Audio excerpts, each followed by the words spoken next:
minds, so too do their own populations. Another reason humans harvest horseshoe crabs is because their blood has a unique clotting factor in the presence of bacterial toxins in our injectable human antibiotics and medical inserts like pacemakers. Most horseshoe crabs apparently survive this procedure, and the horseshoe crab's blue blood could literally save your life. So conserving horseshoe crabs is good for humans and migrating shorebirds. States along the U.S. Atlantic coast have now established regulations on horseshoe crab harvest, and medical researchers are developing ways to return crabs to the ocean humanely following blood harvest. Biologists are monitoring horseshoe crab populations to ensure they remain at a sustainable level for human and shorebird use. And Smithsonian migratory bird scientists continue to migrate with their teams to the Delaware Bay each spring to monitor the shorebirds migrating through, catching them, weighing them early in migration and late in migration, and monitoring them all the way to their nesting grounds in the Arctic. For the Smithsonian Migratory Bird Team and other ornithologists, extinction of these birds and their magnificent millennia-old migrations is not acceptable if we can protect their horseshoe crab egg food source. Birds are incredible, species by species, and we need to protect their habitats and to conserve bird food sources. The diversity of bird beaks and feet shapes are all around us, and you don't need to go to Africa, Asia, or South America to see these. You can see them close to home. Have you ever been on a beach and watched a flock of pelicans float by gracefully in the air? These fishing birds use an entirely different approach than many other fishing birds, either flying or swimming cooperatively in groups, then using their long beak with monstrous throat pouch to catch fish prey, and then to strain water from the scooped up food before swallowing the pouch full of fish. There are 8 species of pelicans found throughout the world, and they have survived almost unchanged for 30 million years.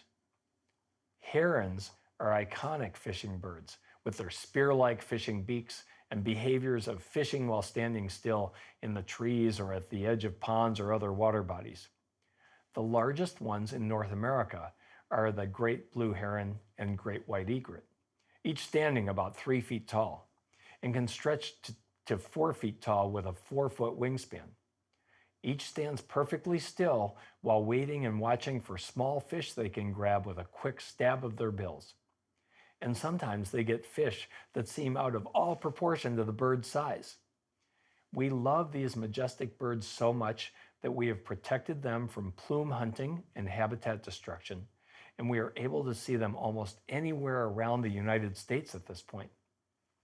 We all love penguins.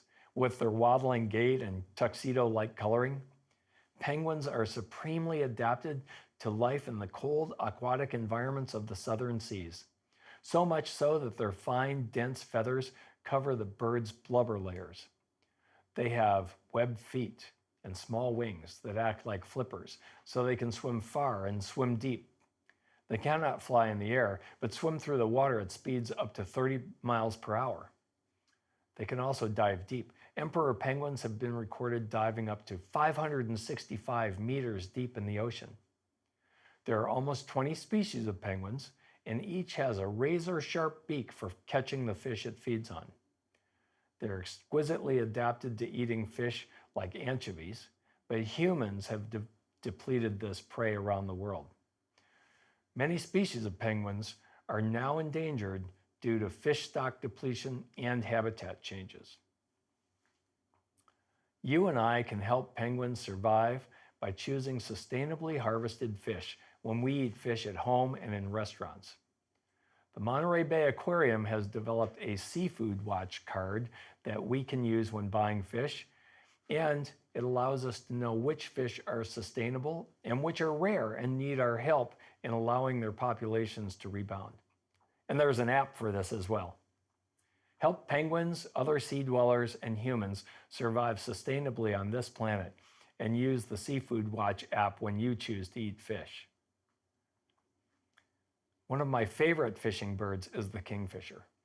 There are 90 species of kingfishers, divided into three main groups: the river kingfishers, the tree kingfishers, and the water kingfishers. They are found on every continent around the world except for Antarctica. Their colors are amazing. Their voices are loud, and their shape is consistently streamlined, starting with the pointed bill they use for catching fish during a rapid dive into the water. And one of the most amazing things about kingfishers, we have used their amazing shape to re-engineer high-speed trains. Bullet train engineers in Japan had a problem. The train was booming when it entered a tunnel due to the cushion of air that built up in front of the rapidly moving trains.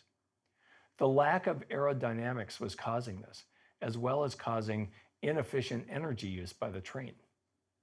When engineers were evaluating the Japanese bullet train, they used nature's design to redesign the front end of the train. One of the engineers trying to solve the problem was a birdwatcher who happened to observe kingfishers diving into the water. He observed that the kingfisher dives into the water, creating very little splash, and the engineer wondered if he could apply the kingfisher's design to remodel the front end of the bullet train to make it more efficient. Biomimicry is the principle of applying nature's solutions to human problems, and the kingfisher's body adaptations helped to redesign the bullet train. When the engineers made the front of the bullet train pointy like a kingfisher's beak, it moved through the tunnel without a boom, and it saved them 10 to 15% on energy because the kingfisher shape was more aerodynamic. Isn't it incredible how birdwatching could help an engineer borrow a design idea from nature to help solve a human problem? We've just talked about the amazing feeding adaptations of some of the world's 10,000 species of birds. Birdwatching can be incredibly fun and rewarding. If you want to set up your own birdwatching location, a simple way is to establish a bird feeder where you can watch it. Make your bird feeder and bird bath locations either less than 3 feet or more than 30 feet from windows to reduce window strikes. If you want to be awed daily by our natural world, get out your binoculars and your bird identification app and start watching the birds that share this magnificent planet with us.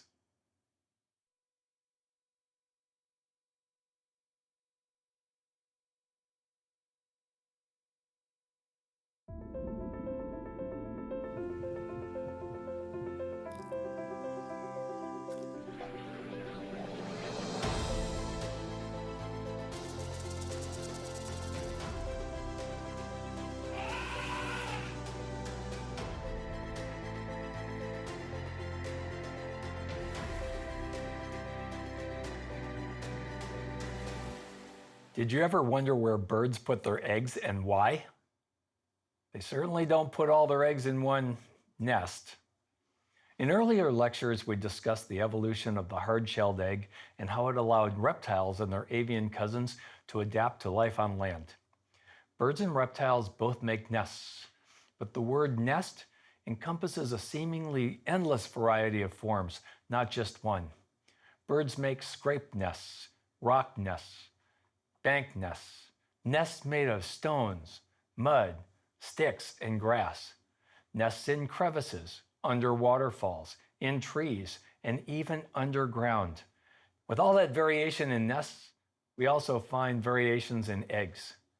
Bird eggs are round and white, pear-shaped and speckled, blue, red, dull, metallic, small, and huge. Bird reproduction is as variable as the almost 10,000 species of birds are. These variations allow birds to survive in a wide variety of habitats, from the canopy of tropical rainforests to the frozen surface of Antarctica. Let's use this lecture to explore bird breeding, nesting, and chick raising adaptations.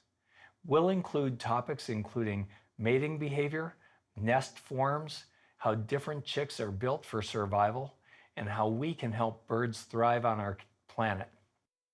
My earliest interest in birds probably came as I walked along the Erie Canal as a kid in upstate New York.